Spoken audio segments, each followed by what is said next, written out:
Welcome. Today, we're going to walk through an updated way to grab that QR code for your WhatsApp group, making it super easy for new members to join. WhatsApp's QR code feature simplifies the process of joining groups. Instead of sharing long, complicated invite links, a quick scan gets people right in. Here's how you do it. 1. First, open WhatsApp on your phone. 2. Go to the group chat you want to generate the QR code for. If you don't have a group yet, you'll need to create one first. Keep in mind that you must be an admin of the group in order to invite participants. 3. Tap the group name at the very top of your screen. This opens up the group info page. 4.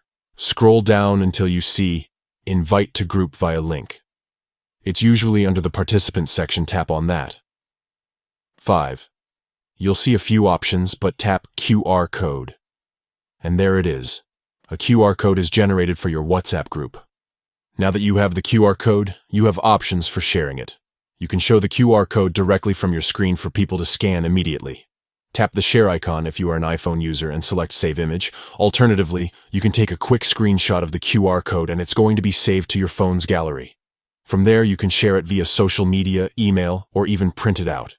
Anyone who scans the QR code will be directed to your group's invite page, and they can join with a single tap.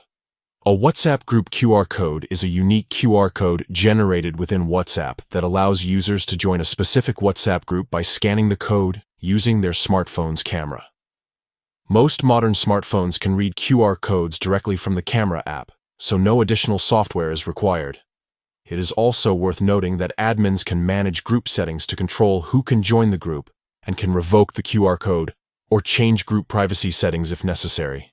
And that's all there is to it. You've now created a QR code that people can scan to join your WhatsApp group. It's an easy and efficient way to grow your community without having to manually add each person.